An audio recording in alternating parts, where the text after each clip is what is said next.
the Purpose-Driven Entrepreneur Podcast. We're all about delivering great content, thoughtful discussions, and tips and tricks to help you truly get the most out of your life and business.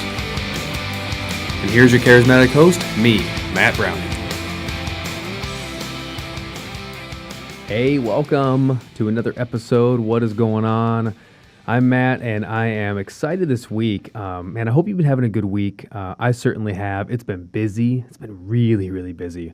We're preparing for a speaker training coming up at one of our advanced courses where we have a 2-day training for our leaders first. Then we have a training for a 6-day intensive NLP speaker training. Like, we got a lot going on in the office. And, you know, the podcast moves on. I had a great meeting this morning with my publisher, so the book's moving forward. I'll tell you more about that in some future episodes. My point is, life is busy, things are great, and I'm really excited about this week. As you saw probably in the description, this week's episode is an interview episode. I'm going to be talking to my friend Michael Neeley. Michael has a tremendous story. And, as we get into some of his, some of the origin story of what makes, some of the entrepreneurs and coaches and trainers of today, the people that, that I love to learn from, that probably you love to learn from, this podcast is moving more into the space of really wanting to uncover two things. One is the origin stories that make these people tick. How do they become who they are? What were the ups and downs? What was the story? What were the drives behind them? So we get into Michael's drives and stories. You're going to learn how he was a medieval times knight. He actually became a medieval times knight trainer, running around like on the horses. Which knight is his favorite to play? Does he like to play the hero or the villain knight? So we'll talk about some of that. We also get into some of his acting career on daytime soap operas like All My Children, acting in New York, and doing some actual live Broadway in New York, and all of that ultimately led to where he is today, which has been teaching and training on how to build an authority blueprint. So we get into some really cool aspects. He talks about how to build an authority with 4 major pillars. So the 4 major pillars, I jotted a note here, are podcasting, virtual summits, speaking from stage, and then getting published as an author. And he has a really interesting take. There's a lot of people teaching, I want to say, aspects of this, right, of how to become an expert or authority in your space. Michael has a really great, really authentic approach and a really functional, efficient approach on how to build these pillars and what order to put them in. So we're going to cover all that on the podcast and more. We have a really fun time. He's becoming a better and better friend over the time I've known him, and just absolute blast. I'm going to be up at his event as well. We'll talk about that during the interview. So if you want to come, meet him, meet me, we're going to be in Monterey, California, June 25th through 27th, and we'll talk a little bit about that and what that whole thing looks like. Ultimately, it's a blast. It's a lot of fun to hear his story, but also, almost more importantly, to learn from him about how you can build a better authority for yourself as a brand and to get more clients. So if you're interested at all in running your own podcast, understanding about virtual summits, how to get guests, being able to speak from stage, whether it's 2 people or 1,000 people, we'll start with 2, right? Maybe 3 or 4 or 5. And then if you want to get in the conversation about doing a book, all that happens and more on the interview. So without much further ado, it goes just about an hour. So I want to, buckle in, sit down, get ready for it. It's going to be an awesome, awesome time this week. Michael Neeley, everybody. So I'm here with Michael Neeley. Buddy, what's going on? Dude, it is so cool to be here. I'm excited to be on your show. I love your podcast. And of course, hanging out with a great guy like you is always a plus. Oh, you're much, much too kind. So I'm glad we finally got to connect too. We've been sitting here, Corey. I always say, every time I have a guest on, I always say we should have been rolling tape when we first sat down, because there's always like some fun nuggets and things that come out. So I told everyone in the open, of course, where we met and what you're into. I would love to jump in, and I really want to just get into that brain of yours. You're incredibly successful. You are one of the nicest, genuine guys I've ever met. And it's hard to find kind of both of that, right? A lot of times, the more success people get, the more ego comes out, and people tend to be less approachable. At least in our space, in the coaching seminar space, I find you are the opposite. People almost wouldn't take this as a compliment. They almost wouldn't know how successful you are, because you're just, I don't know, you just sit and hang out and you just shoot the breeze and you have a good time. Have you always been just, I don't know, a straight shooter guy like that? Or have you, it's a weird loaded question, but like, have you did you ever have a time when you were the opposite and you had to like rein it in, or you had to reinvent who you were, or have you just always been just a people person like that? I think I've always been this way, Matt. And one of the interesting things that comes to mind is there was a day back in my jousting and sword fighting days when I was the head knight and show manager at Medieval Times Dinner and Tournament. And so it was my job to go around and open new castles and hire the guys and stuff. And I remember one guy who eventually became my friend. All of us would go out after the event at night. We go have a few drinks at a local bar. And he thought that I was arrogant because I would be, frequently just kind of sitting back quietly, having a drink and everything. And at first he thought I was arrogant, but then after he got to know me, he just realized that I was just a quiet guy who was just, hanging out, having fun, and wasn't You're not gonna interject yourself in a huge group conversation and talk over everybody, right? Yeah, I wasn't that super aggressive, like, oh, I got to be out there, doing all the stuff. I was just kind of laid back. And so, and I love what you're saying too about like in this business of being unassuming. I look at it like, if it's like a rock star who disses their fans. I mean, I'm not equating myself to a rock star at all. No. Tell me how you're just like Axl Rose. Right. But if you, they're the ones who put you there. It's your clients, your fans, your people. They're the ones who put you where you are. Right. So just hang with them and just be one of them is my motto. Yeah, that's fascinating. I always think I got to come back to Medieval Times in a second. What the heck? But I think of I'm a seminar goer. I've been going to seminars and coaching and training since 2002. I was 22 years old. I went to my first Tony Robbins event, and like I love learning. I love being around coaches. I love having I just love kind of being in that growing space. And I'm always wanting to grow and change and evolve who I am and where I am in my life, my business, my family, my health, everything. So I think like, why, I don't know, like just because I've learned a few things that now I can teach doesn't mean I ever want to stop growing and learning. So why would I stop hanging around and absorbing from people? We were sitting here for half an hour and I was picking your brain because you've done 344 podcast episodes. And, I've done a couple dozen. So, I mean, talk about something to learn from a guy like you, right? Why would I ever try to be like, well, let me tell you what I know. Like, no, I want to know what you know. Well, and it's a two-way street too, because that's the other thing as well is like, I started 3+ years ago, but there's a lot of stuff has changed. So I'm picking up some stuff from you too. And by the way, and I love the sound, whatever you're doing, maybe it's just your voice is just so low and, it is my sultry lounge voice. It is. I love it. I was hoping it might be the microphone and I could go, let me get one of those. Yeah, it must be the microphone because I don't sound like this at home. So, hey, tell me about the Medieval Times piece. And how old were you when you first started there? Wow. So I got my degree in acting in college and I went home kind of after like, what the hell am I going to do now? I got a degree in acting and that ain't a job. And so I kind of, didn't know what I was going to do for a while. And then someone said, hey, there's this place called Medieval Times where they do this show and maybe you could go see if they're hiring anybody. And so I went down to the one in Buena Park, California. And, I go in there with my actor's headshot and everything like it's that. And they're actually kind of looked at me like I was a goofball because it's not acting. Really? Wait, so you worked at the Medieval Times in Buena Park, the one by Knott's Berry Farm that I've been to a bunch of times. Yeah, that's where I started. Did you play every night? I did. At some point? But my best one was the Green Knight, the Wicked Green Knight. That was so he's the one at the very end who's like just a total bastard, right? Yeah, good to be bad, man. In pro wrestling, call that being a heel, being the bad guy. It's like the most fun. So it really is. How long and they hired me, fortunately, and I did it for 6 years.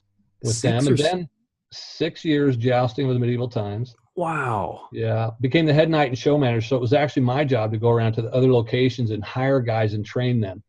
And by the way, when I say they were never looking for actors, I mean we hired our pizza delivery boy, out of New Jersey when we opened that location. So really, yeah, anybody who had a desire to get on a horse and swing a sword that had a decent look and size to them, we're like, okay, yeah, if you're trainable, we'll give you a shot. Dude, that is awesome. So I'm always curious about this. So I love like live performance work and live performance. So I love like improv comedy, stand-up comedy, professional wrestling. I think all that ties together. Acrobat, Cirque du Soleil, but especially pro wrestling. I talk about it all the time because I'm a huge pro wrestling nerd. I love it. Yeah, I just am. Ever since I was a kid, and then I got back into it. My son was born, not because of him, because of me, but nonetheless. What I love about the industry is it's not scripted like people think, although it's a work, right? They put it together.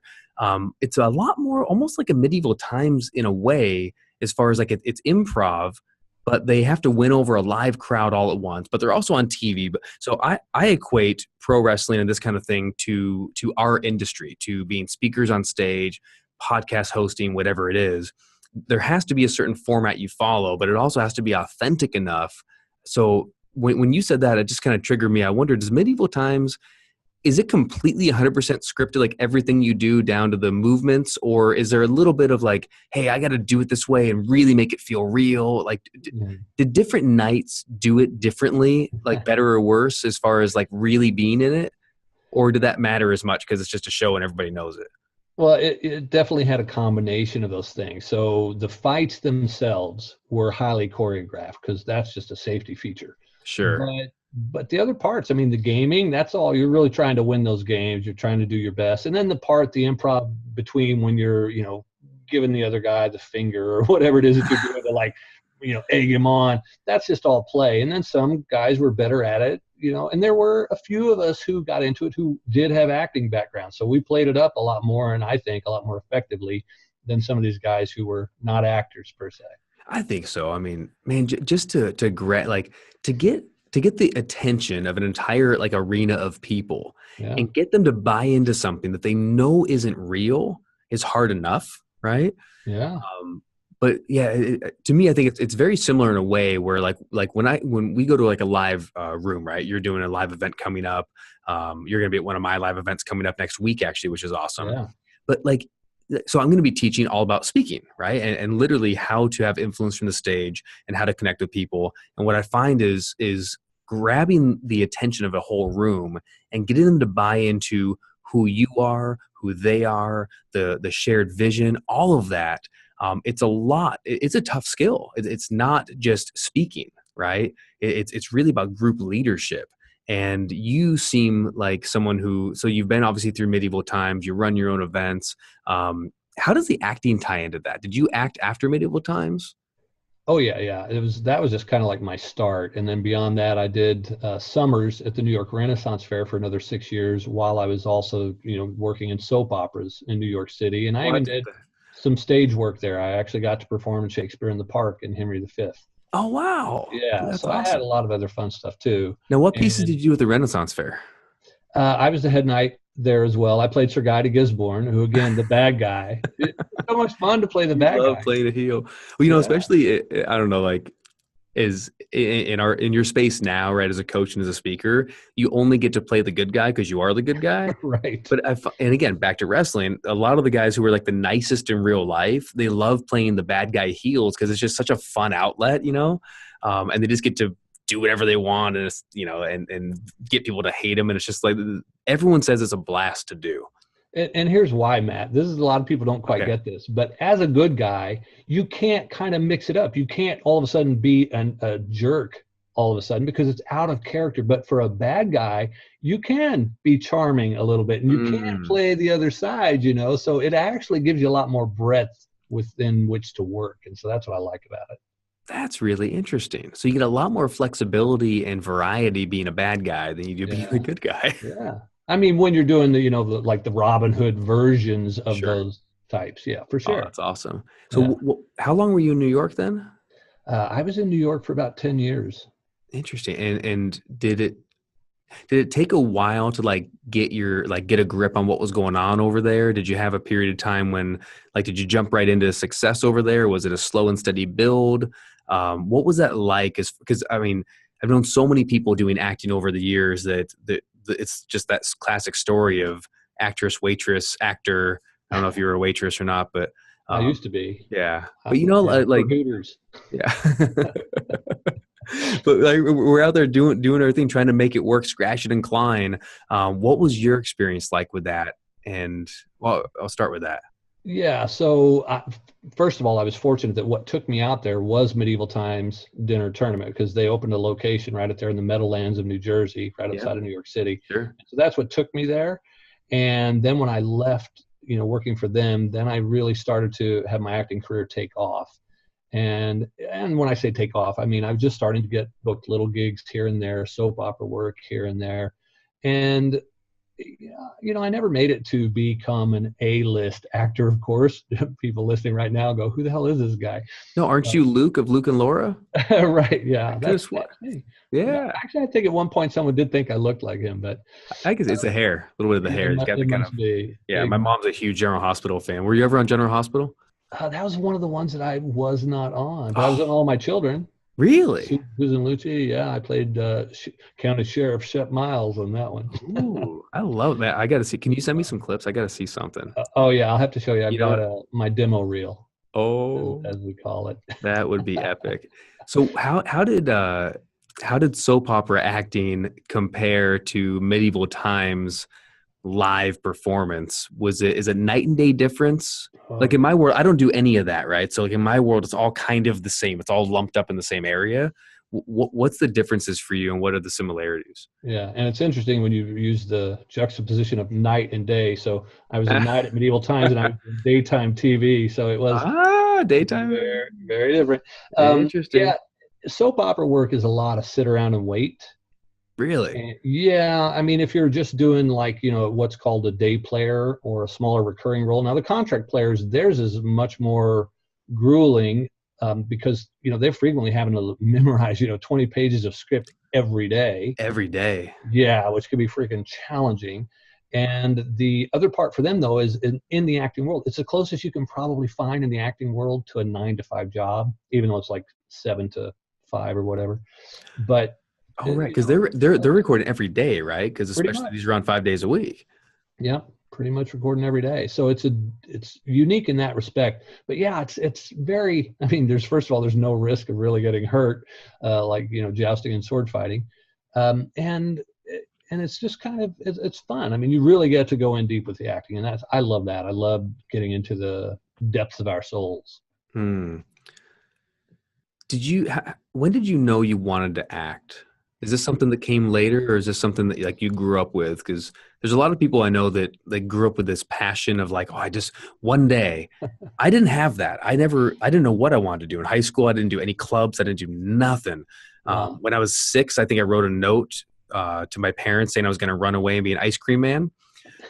I did. Like I put it in my dresser. I never gave it to him, but I wrote it, and I was ready for when the day came that I was going to run away to have my own ice cream truck, because that was the end all be all dream. But that's the Oh, only hell dream I yeah. ever had, honestly, as a kid. After that, it was like I fell into things, and then one day, then I saw Tony speak, and I was like, oh, I want to help people change their lives. Hmm. But besides that, I never grew up with that. Did you grow up with like the acting bug or the dream, or did you fall into it? How did that work? Yeah, no, I totally got the bug. I got bit when I was in fourth grade, man. And Really? yeah, we were doing a classroom production of The Prince and the Pauper. Uh huh. And I was cast. If you know the acting world, right? So you've probably heard the term fourth spear from the left. Yeah, Okay. I know nothing about it. So Okay. start from the Okay. beginning. So fourth spear from the left is the term they give when you've got like maybe one word or two in the entire script. Oh, I So, got you. so So you're like if like there's a fourth line spear of from the left. soldiers, you're the fourth Yeah. spear. Okay, I got Yeah. you. You're just the guy Yeah. standing there. You played the tree.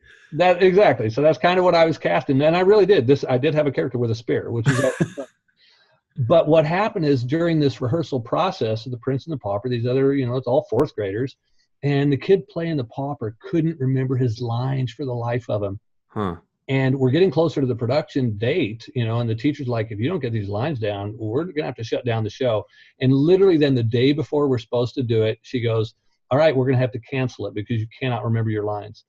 And I raised Wow. my hand and I said, I know the lines. I know all of them. I did. And just from rehearsing, just from listening to them delivered over and over again, and I've always had this great thing about my memory, is I remembered all of his lines. And she was, at first, her jaw dropped. She's like, you know all the lines? I'm like, yeah. She says, all right, let's see. We ran through a few bits. She's like, okay, show's back on. And I got moved up to the pauper, and the Wow. rest was history. I'm like, I want to be an actor. Dude, that's amazing. Fourth grade, yeah. Fourth grade, she's like 10, 11 years old. That's incredible. Yeah. And I did a play, what's the Scrooge play? I should know that. Oh, Christmas Carol? Christmas Carol, of course, right? Yeah. So I mean, obviously this is not scripted our conversation right now. So in third grade, I did a Christmas Carol and I played young Ebenezer. It was third spear from the left. I had two lines, home dear friend, home, and will we always be together? And You I was still remember terrified. Oh yeah, I can never forget them. Because I only had two. It's not You hard. only had two, yeah. But man, I was terrified. Like I didn't think I would ever want to get in front of a camera. And it's not, now I'm 38 and like years later, I think, new book coming out. I could see I'm getting ready to go do more media training. I want to, get out and do some morning shows and things like that. But it still, to a point, terrifies me. So before we jump into the thing you're best at doing, this is probably something you're really good at doing too. Do you have anything? There's a lot of people probably listening that might want to get and do some media or get in front of a camera, whether it's a camera at home, to do like a Facebook Live or something, or it's a bigger exposure. I don't know, like, do you have any advice or what would you tell a young you that wants to get out and do some media? Is there any like a hack or a secret or a belief to have about yourself? Or I'm just curious what comes to mind for you. Yeah, I think for me, there are two major hacks. And one of those is that you have to be super well rehearsed, because if you have it so well rehearsed that you kind of could say it in your sleep, then you relax a lot. Because that's one of the big challenges, is that you go out there. And for me, like, I had nightmares and stage fright about like forgetting a line. I mean, that would be the nightmare of an actor. You go on stage and it's your turn and you don't know what to say. Right. Because that's not improv. That's like, you have to have the line. Right. It's scripted. So your line is important because it's going to feed to the next actor in the scene. So, that's one of the things. The other piece I would say is that, build up to it. So that's why I love podcasting, because you can start, it's just you and another person talking. And then from there, and sometimes even just you, if you're doing a solo episode. And then from there, maybe do a little meetup group where you're presenting a topic to 2 or 3 people. And start to get comfortable at it and get your legs, and then advance to bigger and bigger stages. So that's the thing that I think has helped me a lot, was just slowly moving up the rungs of that ladder. So do some one-on-one with the conversation, whatever you're going to be bringing to the media, do some one-on-one with that same conversation. Do it on a podcast. Exactly. And I will be the first to admit that, I'm 12 years into doing and producing live events and workshops and doing group coaching and one-on-one coaching and speaking. And, I'm 2 months into doing a podcast, and man, it has been night and day to use that same pun, but it's been night and day difference. Yeah. Like it really has, just with the technical things and knowing that you're always on camera, or, you can do audio ones obviously, but I like this. I like that so people are probably, you're listening to this maybe on your phone or in the car or something, but we also put up the podcast on YouTube and different places so you can see the video. And it's a whole different world when you're constantly remembering that you're on video and then trying to forget it so you're natural. And you do a great job though. You look amazing, my friend. You look just vibrant and brilliant. So that's a good thing. Well, thanks. I appreciate that. Yeah. So I want to pick your brain a little bit if I can. So interesting. So from 4th grade, you've been wanting to act and you got into that. What caused the transition out of acting into, I don't know what you would call what you do today? Is it coaching or teaching or training or all of it or none of it? What would you call what you do today? I consider myself a mentor to visionary solopreneurs. A mentor to visionary solopreneurs. I like that. I like the mentor word. So what caused the transition out of acting into essentially mentoring and building up entrepreneurs? Like seems like a drastic difference. Was it just a dream, or was it a pit, or what happened? I wish, Matt, that I could say it was just like a light bulb went off and I go, yeah, this is it. But it's not how it happened for me, man. I was acting in LA, and this was 2002, and my son was born. And this is the other thing about the career of an actor. I mean, I had some major roles in some independent films, and sometimes you have to go away for months, and you might make good money for that month, but then you don't work for 2 or 3 months. And so the income was like a roller coaster, high, low, high, low. And the smog in LA, I read somewhere that you raise a kid in LA, and by the time they're 18, it's like they've been smoking 2 packs a day or something. I don't know if it Oh, was true or not, but I read wow. it on the internet, so it must have been true. It does. Yeah, And yeah. But they make you beautiful know, sunsets, so it's worth it.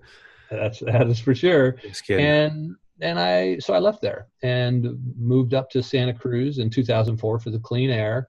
Okay. And dude, I floundered, man. I'm like, okay, well, I've wanted to be an actor since I was 10, and now here I am, 42, or actually I was 44 when I came up here. And I'm like, I don't know what I'm gonna do. And so I did a little bit in the world of advertising. I got into that for a little bit, and then I got into the pharmaceutical industry, and then I kind of stumbled into the technology industry, and my entrepreneurial piece was raising its head again. And so I started a high-tech company.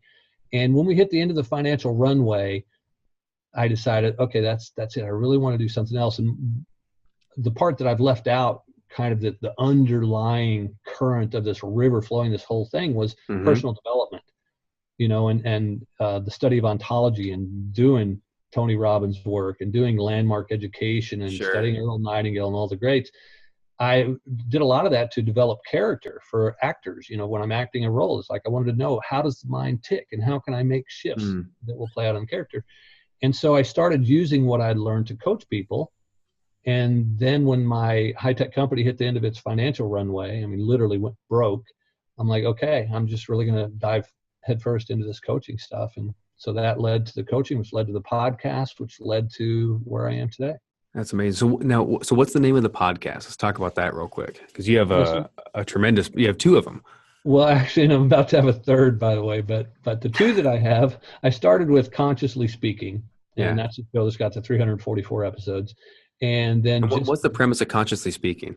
Yeah, you'll describe it better than I will. Yeah, well, and the thing was for me is I knew a lot of people in this world of conscious thought leaders, of being more mindful. And I'd been studying Buddhism and all this study of ontology, and like, how can we wake up more as human beings and understand why we do what we do and how we can make these subtle shifts. Right. And so I thought, well, let me create a show that introduces people to all these different ways of new ways of thinking, really, in the hopes that it would spark people to wake up. And so that was really the mission of it, is to wake people up.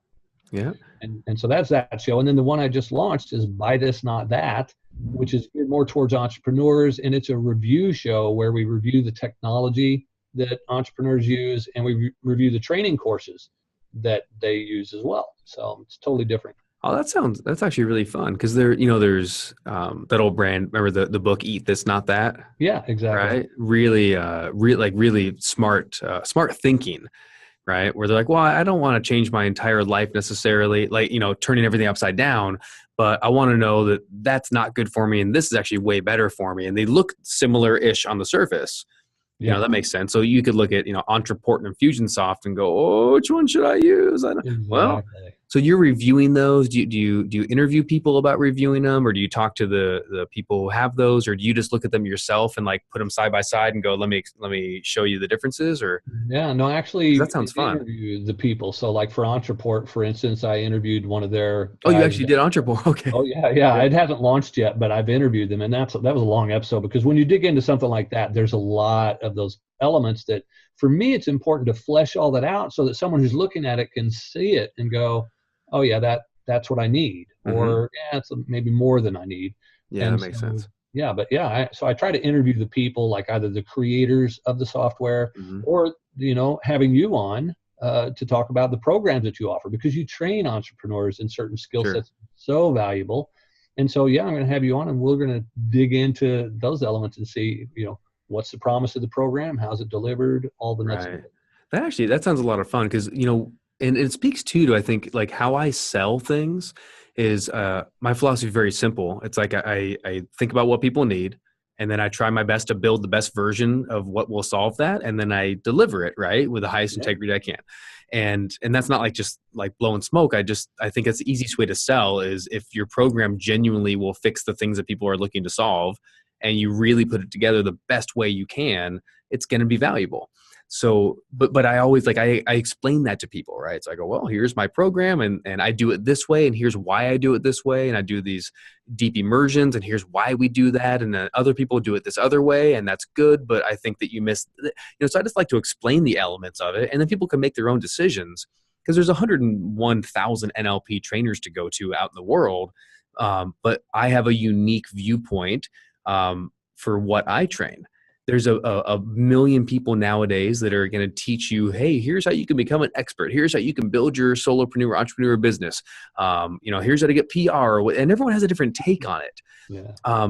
You have a unique take with your experience, your know-how, your heart that I really, really respect. And I want to take some time and kind of transition into that. So one of the things that that I really want people to get from this episode together is not just obviously getting to know you and getting to know what made you tick so much, but I want them to get to know what you can teach them. And the major thing you teach it's right behind you on the video if you're watching this online. It's the authority blueprint. And Michael, you become really, in my opinion, one of the best in the world at showing people not just like how to. Let me say it this way. I've met plenty of coaches that will make people a quote unquote expert or authority. And they just, here you go. I'm going to get you these great pictures and these great photo shoots. And I'm going to introduce you to these big name people. And it's cool kind of, but I don't see the long lasting results. And I certainly don't see the revenue in the business. I just see people that are running around spending a lot of money and looking like an expert, but you sort of know they're not quite an expert. What I love about you is you have this like pillar system where you have like 4 simple pillars that if you do them, each one of them, in my opinion, I'm sure you'll agree, can produce revenue. Each one of them can produce leads, and each one of them makes you look like a bigger authority as you grow. Would that be a fair assessment? Absolutely. I mean, you nailed it spot on. I'm just kind of selling you for you. I appreciate That's what I do. That's what I do. So tell me about kind of the authority blueprint style. Like what is the blueprint? What are the 4 pillars? Sure. And why those? And which is a great question too, especially the why those part. And so for me, the 4 foundational pillars are podcasting, virtual summits, speaking from stage, and authoring your own book. And as with any blueprint, there's a certain thing, in a way that you build something. Like you don't try to put the roof on before you've got some walls, and you don't do the walls before you got a little foundation. And so I even recommend that someone do those in that particular order, and for very good reason. And so podcasting. So in the order, let me just make sure. And by the way, I'm going to put this in the show notes. So I'll mention a few things, and one of the things I'll put in there is the pillars in the right order. So podcasting should come first, then virtual summits, then speaking from stage, then publishing a book. Correct. Interesting. So why podcasting first? Because it has the like easiest entry level of anything, and the word I'm struggling for is just that there's minimal barrier. No barrier of entry. Yeah. I mean, you don't have to be a rocket scientist. You don't have to know much at all, really, right. and it doesn't cost a lot of money. You get a microphone, you get headphones, and away you go. And you probably already got a laptop, and right. So literally for under $100, you could have your podcast launched. And when I first launched mine, I didn't know what a podcast was. And then 14 days later, I launched. I mean, that's, and that's, wow. Yeah, it's pretty much shows that you don't have to know a lot to get it out there. So that's why I think it's great. And then the other piece about that is that that's something that, once it's up and running, as you know, Matt, like then it just takes a little bit of watering. You do your episodes every now and then, and especially if you put in some practices like batching and put in a few systems, you can make it very easy. I have some of my podcasting students who work in their podcast one day a month, and then that one day they get 4 episodes and they drip those out once a week. And I want that. So when you're talking about batching, just so everyone knows, so batching is taking a task that you'll be doing repeatedly, daily or weekly, and putting them all together back to back over a period of a day or a half a day or something. I know some people that'll do batches of like 2 or 3 days in a row, almost like doing a live workshop where you go in and you just work on this, and you could have a month, 2 months, 3 months finished. Yeah. I don't do that's a little bit much for me because I also, like I want to keep it sort of still relevant for what's going on. So I'm always going to have a little bit of work to do on it.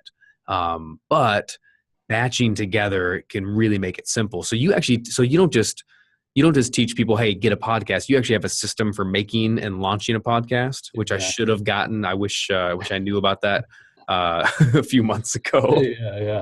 Yeah. I would have avoided a lot of mistakes. Well, and that's the thing about it is, and even after I launched, that first podcast that I did in 14 days, I learned after that, unfortunately, about 10 episodes in, I learned what a podcast could be and learned more about it. And I actually shut down my show, got a mentor, relaunched a month later to a 7-day-a-week podcast. Whoa. So that it was a big deal for me to do that. But in that process, that's when I really got to master the batching and systems to be able to crank out that many shows. Oh, you'd have to. Yeah. You just have to. I mean, look at like, I think if you're in the podcast world, or if you listen to a lot of podcasts in the entrepreneur space, like John Lee Dumas and Entrepreneur on Fire, and you think, or Gary Vaynerchuk, and I look at these guys who are dropping daily podcasts, and I think, man, you either have a team or, you're doing a ton of batching. But also, like, I think it's fair too that if we're starting off or you're about to launch, you can't compare yourself. Like if I tried to compare my seminars to Tony Robbins seminars, not only is it so unfair, but it's not relevant at all, because I should be comparing myself to Tony's seminars 30 years ago, right? When he was first getting rolling and started a Holiday Inn in Wichita, Kansas, with 50 people or whatever. Like I need to compare to that and say, well, what did he do then? You can't look at mentors that are just out there crushing it in a big way today and think, I gotta do that, because it just plain wouldn't work for you. Exactly. Was it you or someone? We were at a podcast, the New Media Summit with our friend Steve Olsher. Shout out to Steve, love you, buddy. A couple of weeks ago, and someone on stage said, if I talk to some of those, who was the person they talked about? If I talk to one of those major podcasters now, right? It was Lewis Howe, right? And he said his niche wouldn't work because, he made a name for himself when there wasn't nearly as much in that space. And now if you just came out, what's the name of his podcast? The School of Greatness. School of Greatness, right? If you just came off and said, hey, a podcast about great people and thinking greatly, and, like that wouldn't work. So you can't compare to what someone does today that's already a big name. So you're showing people how to launch and how to get started. I'm sure there's different tactics. And could you share something like, I don't know, maybe a secret that I should have known or that you wish you knew? Sure. For anyone who's wanting to maybe think about starting? Yeah, absolutely. So I'll share a little launch secret, and that is that when you go live with your show, two things that you should really try to do is, one, is set up a launch team. Mm-hmm. And by team, it simply means you gather a group of friends and you create a little Facebook group to corral them and say, on my launch day, I want you to do me these favors. I want you to subscribe to my show, give me a rating and a review, share it with your friends, and download and listen to the episodes. So that's part important. One. Okay. Yeah. And so now let's say those people jump on board with you. You got a good launch team. Let's say they drive traffic to your new podcast. And let's say they drive 1,000 listeners there. Well, if you've got one show posted, you do your intro episode, you've got the potential for 1,000 downloads.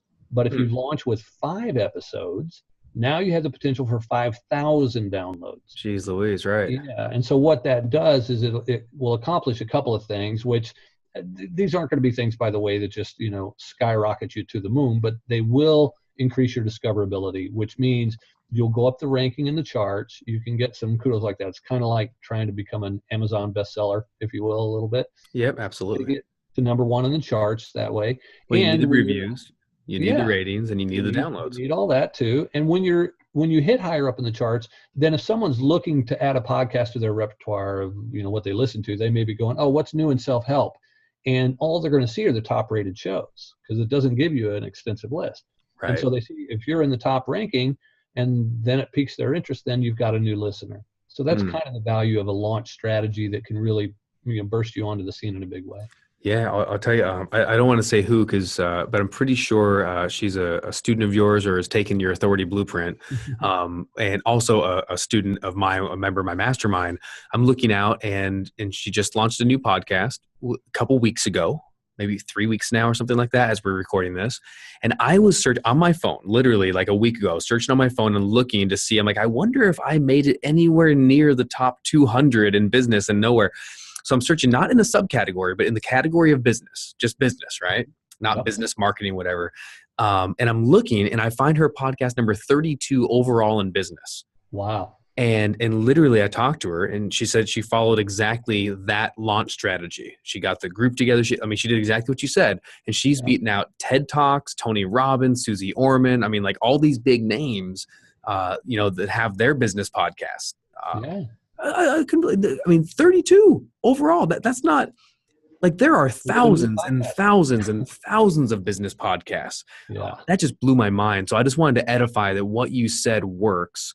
I wish I heard that before I started, but it's probably not too late. Hopefully, I don't know. Maybe Well, it is. it's not. As a matter of fact, I'm glad you asked that, because this is the truth of the matter. Is there is a thing in iTunes which is called New and Noteworthy, which has been broken for over a year now, I think, and so it's not changing. It's just stagnant within the categories. However, really?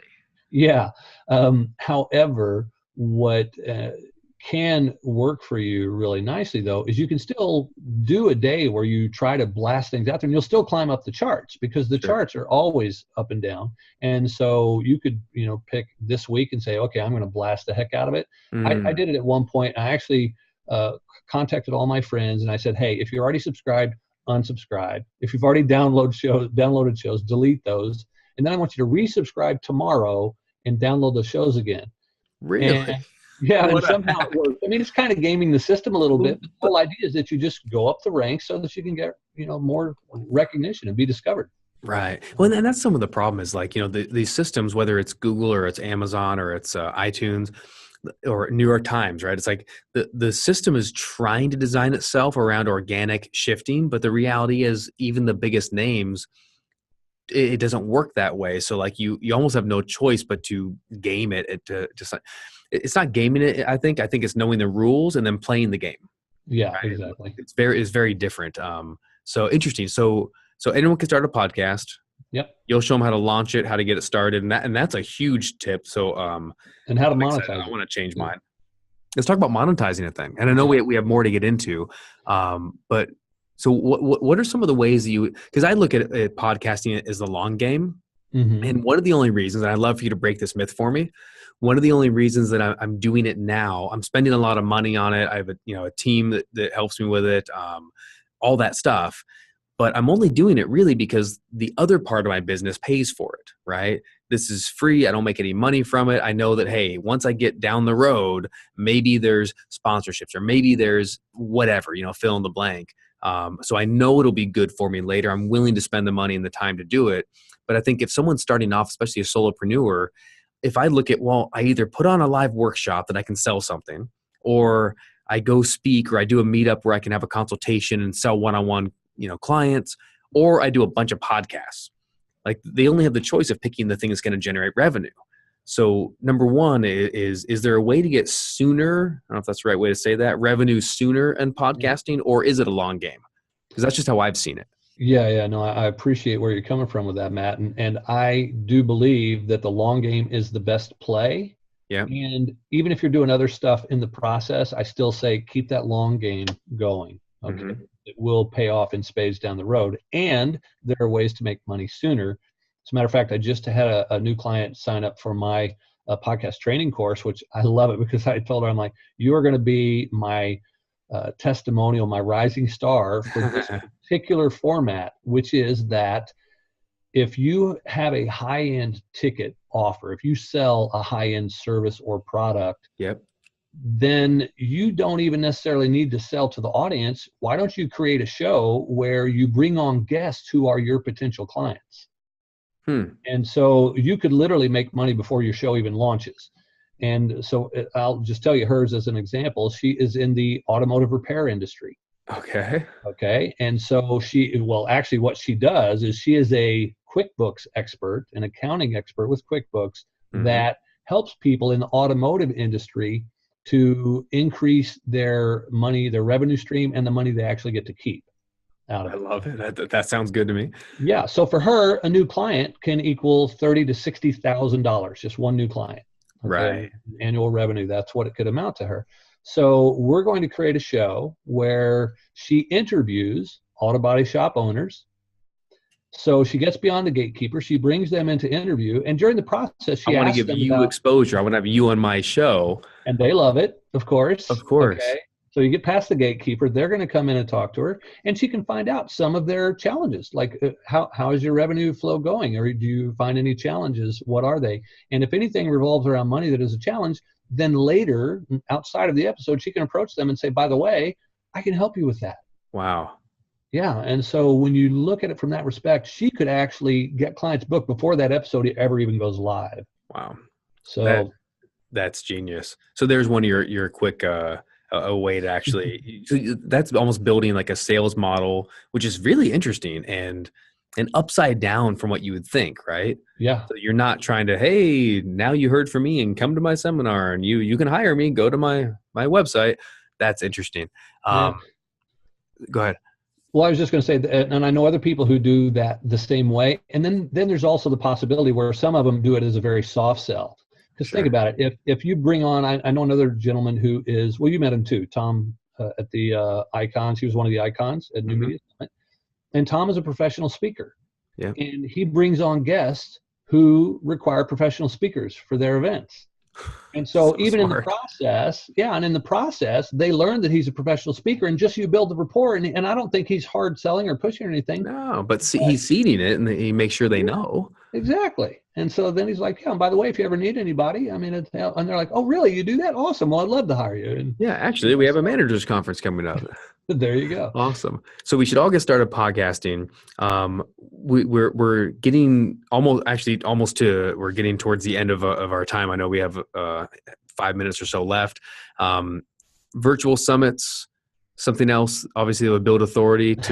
I think it would make sense that you'd go from the podcast experience where you have more control, it's recorded, it's one-on-one often, to a virtual summit where you're now leading groups, but you're doing it virtually and it may be live, it may not. Well, the virtual summit is still a series of recordings. You're still doing the interviews, but now imagine you take some of this networking that you've done, you've met these great guests, and you go, you know what? Let's do a series of interviews that are all specific to a niche target. So let's say you do it on the paleo diet. Okay. So you interview all these experts and you now package that differently. It's not free as the podcast. I mean, it is free, but it's not accessible through the normal podcasting route. People have to sign up for it. Okay. So you might blast out on social media, on emails. I'm doing a virtual summit as well. So they're blasting out too. So now all of their people that are on their list now want to sign up for the summit too. So you really grow your list really well. That's one of the side effects of it, a very nice one. It's a very nice one. And then to monetize it, you could actually package it, because now let's say people go, wow, there are 20 great interviews here. I don't have time to listen to them all in this certain window of time that you've given me. No worries. You can buy and own these forever for $97.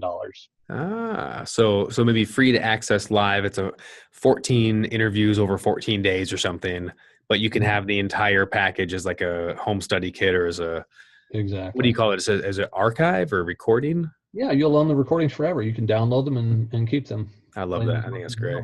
So going to virtual, Well, I was going to say, and here's the piece that we haven't really put together with the other stuff yet. And this is where it builds the authority. So now, if you're bringing on experts that are even just a rung or two higher on the ladder than you, or even more, it elevates you as well, because now you're appearing alongside them. And if you look at someone like Oprah, that's how she became famous. Right. Television host interviewing people, but she kept getting better and better guests, and it elevated her in the process. Right.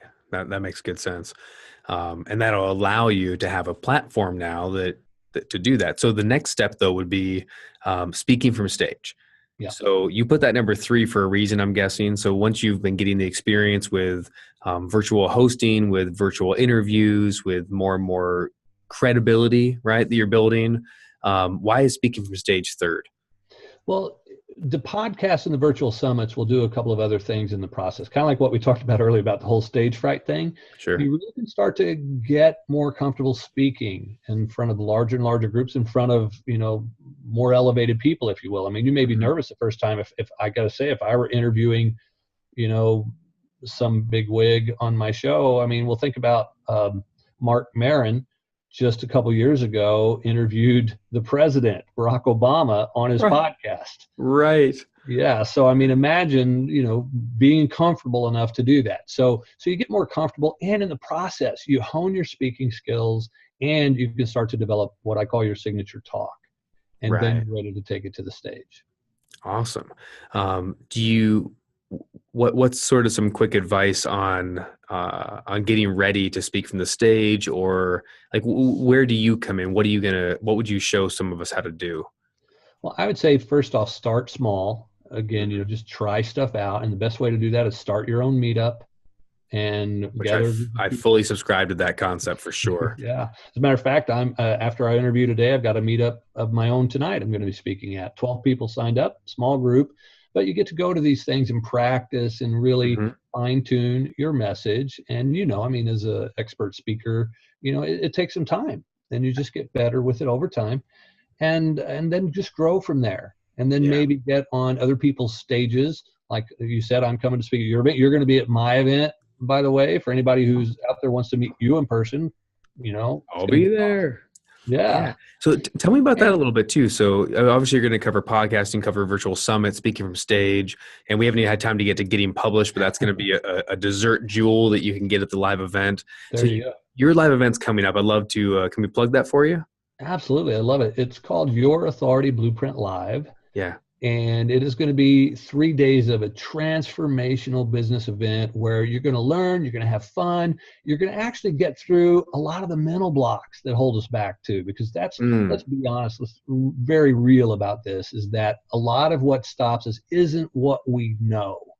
Amen. Information is easy to get, and we know what to do. It's the other crap that gets in the way. And so we're going to deal with that as well at the event. Right. Wow. And that's coming up.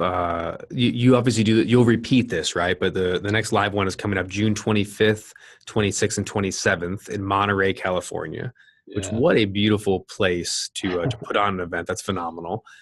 Is there going to be any jousting at the event? There might be, but it'd probably just be me and you in some chairs with rollers on. We're getting older. This isn't working like it used to. Right. Well, that's going to be fun. And I can't wait to be up there. And one of the things I think is going to be really cool, you mentioned, I don't know, hopefully this isn't a secret about the podcast element. Oh, no, not a secret at all. Yeah. Okay, great. So you're going to be having like a podcast booths so I'm going to be doing one of those. I'll be there for the 3 days. And you have a few other high profile people that have their own podcast, running their podcast and doing interviews constantly throughout the event. Yeah. What's the purpose of that? Like, why is that I think it's cool, but like, why is it so cool for a participant? Well, part of it is the cool factor. I mean, I certainly like that, just add a little jazz to the event. But the other thing is I want people to get like, it's not something way out there like, oh, I could never have my own podcast. I want people to see how easy it is. Like, you need a computer and a microphone. And you're done. Maybe 2 microphones, And it's so easy to do. And so I want them to experience that, and then to, have the opportunity to meet some awesome podcasters. I'm sure, it's going to be awesome. Have you guys on the stage as well and share your stories about your podcast journey. Sure. And then they'll get to see the ease of it. And so my hope is it'll take away some of that fear factor. So they go, oh yeah, I got this. Yeah. And then what kind of people are being interviewed in the different podcast booths at the Authority Blueprint Live? Well, it's going to be a big mix. And I think really what we have to match it to is what is right for your show. And so I've tried to bring in podcasters with a variety of different styles of shows, whether it's spirituality or health and wellness or entrepreneurism or, whatever it might be, mental blocks and things like that. Yeah, sure. So that the right guest could be matched up with the right podcast host and get to do a little bit of time on air there. Nice, dude, man. That's going to be awesome. So I'm really, really excited about looking forward to it. So, again, your podcast is Consciously Speaking. That's the long running one. You're launching Buy This, Not That with Michael Neeley. And I'm going to put in the show notes. I'll put put links and spell your name and all that stuff. But you can go to yourauthorityblueprint.com/PDE for Purpose-Driven Entrepreneur. You have something special to give out? Yeah, I want to put a couple of cool things on people. Yeah, so whenever your fans go there, I want to treat your tribe right. So we're going to have the You're free awesome. report that we talked about. If they're interested in podcasting, they can get that free report. It's called The Simple 5-Step Process to Launch a Rockin' Podcast in 14 Days. Oh, nice. Okay, because we didn't talk about that on air yet. So it's a Oh, free okay. report, five Yeah. steps to launch your Rockin' podcast in 14 days. So if you are thinking about doing your own podcast or even considering like what would it be like if I could, so this is totally free. You're going to give that to us, and Yep. that's awesome. So that's a great gift. Take them up on that no matter what. So where do Yeah. they go to get that? They're going to go to yourauthorityblueprint.com/PDE. Oh, okay. So So it's all the same thing. So yeah, I'll put them all kind of on the yourauthorityblueprint.com. same page so that then they can pick what they want, or they can pick all three. I've also got a guide on there for them on building the authority blueprint, which, by the way, the piece we didn't cover is that all of these elements, and ending with the book, is Mhm. when you do them in this order, now you can tie things and weave around. So literally your book can reference your podcast can help to sell your book.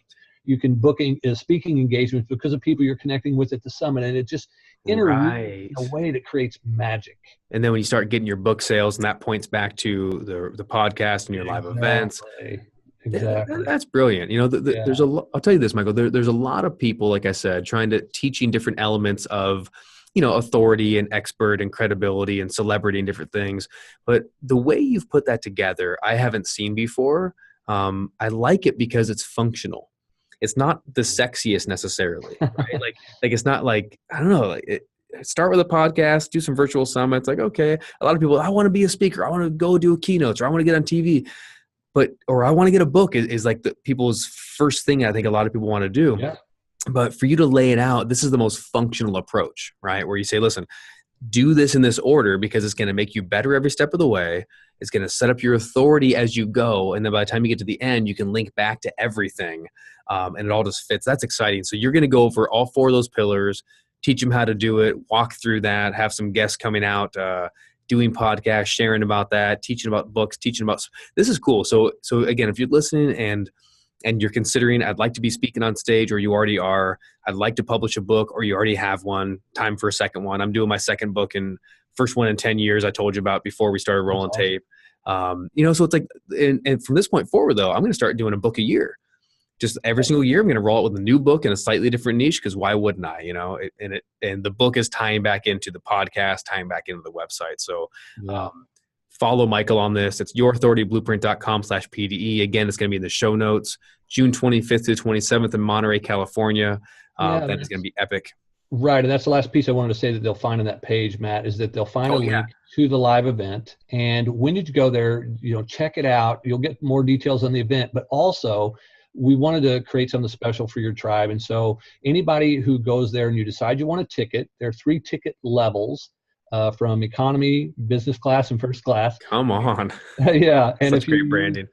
Thank you. And if you use the code PDE for Purpose Driven Entrepreneur, PDE 100, you'll get $100 off of any of those 3 tickets. So Oh, whatever. wow. Yeah. I'll tell you, that's very, very kind. So if this is up your alley, if you want to hang out with Michael and hang out with me, we're both going to be at the event. And hey, you get $100 bonus off just for being a listener. That's pretty cool. Michael, thank you so much, man, for coming on. Thanks for making the time on such short notice as well. I am definitely looking forward to playing all throughout the year together. It's been really, really enjoyable to get to know you a little more, my friend. Oh, absolutely. It's my pleasure, Matt. I so love what you're up to in the world. I value it. And I'm just going to add one little piece in there at the end, and that is that Sure. I signed up for his program. I'm in his because I love what you do and I see the value in it. And so I'm a believer, and I put my money where my mouth is. Yeah, thank you so much. Yeah, Michael signed up for NLP Mastery. So if you're in NLP Mastery, by the way, if you're doing a year-long program, Michael is going to be at some of the live deep dive events, because you know what you know, and I know what I know, right? But we need to learn from each other. So grateful to have you in the tribe as well, my friend. And I will talk to you real soon. You got it, brother. Wow. My thanks to Michael Neeley. That was fun. That was really, really fun. If you are watching this over on YouTube at our YouTube channel, youtube.com/education for life, you saw we did a Zoom recording because he's up in Santa Cruz. And it was fun to I don't know, just to to see each other. And as you probably know, one of my favorite parts about interviewing people like Michael was, is he's sharing his story, right? Like he's sharing about medieval times, about the acting on soap operas. I'm just like you, man. I came up with an idea or a question popped in my head, and I'm just gonna stop him and ask him. So I love doing interviews like that. I genuinely learned quite a few things from him. And after we stopped rolling tape, I kept asking stuff. He's just, I want to say this, like he's just such a genuine guy. Like after we finished recording, you wouldn't know this, but I mean, we sat for another half an hour probably, and I asked him questions and picked his brain about my podcast, about ways to make it better, about how to promote things, and and just all that sort of stuff. And he shared basically anything I asked. He was like, "Man, I'm happy to tell you." Really cool. I'm also really excited. He shared at the end that he's also now one of our students, and that is just kind of mind-boggling to me, or as Chaz Michael Michaels would say, mind-boggling. Mind-boggling? Yeah, mind-boggling. It's like your thoughts are so crazy they get trapped in a little bottle. Mind-boggling. Blades of Glory? Anyone? Will Ferrell? All right, one of my favorite movies. Ice skating movie? Okay, it's so good. The point is, it was mind-boggling that a guy like that has so much success and has built a huge authority brand for himself, once he talked to me, he said, "Well, I've wanted to learn NLP. You're the best I've found." And he literally, it wasn't a special hookup. I didn't do it for free. He said, "I'm signing up, I'm paying for it, and I'm doing your course." And I just, the amount of respect that I found and pride, honestly, when I begin to get people like that, colleagues in the space, to sign up to learn NLP from us is just really, really cool. So anyway, thanks to Michael again. It was awesome. Look in the show notes again, and we'll have all the updated and correct links and websites and everything. Make sure you check out yourauthorityblueprint.com/PDE. I don't actually get a bunch of credit or anything. I just to be clear, I don't like doing affiliate stuff where like I get paid for things, so I'm not getting an affiliate commission or anything. He just made that page specially because he can do that easily. And what he did is on that page, he put for you the link and information about the workshop coming up in June 25th, 27th in Monterey. And then he also put those 2 freebies he talked about, which was the launching your podcast and the other really, really good one. So make sure about just the Authority Blueprint itself. So make sure you check that out. And yeah, follow Michael, connect with him, reach out on Facebook, Instagram, Twitter, whatever, and have some fun. Speaking of that, make sure if you haven't already, do me a favor, man, reach out on Facebook. I'm probably on Facebook the most, certainly on Instagram and Twitter, but you're going to, I'm the most I'm going to be on Facebook because I'm an old guy. I'm 38 years old. So find me at facebook.com/Matt Brauning.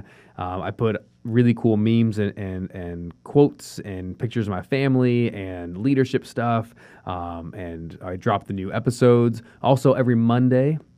Well, I take that back. I'm not doing every Monday any longer, and I'll talk about that more in a future episode. We're shifting a little bit, but right about every other Monday, I'm going to be going live on Facebook, recording a special Monday with Matt bonus episode, which is just teaching on an NLP aspect in life and about how to improve that aspect in life.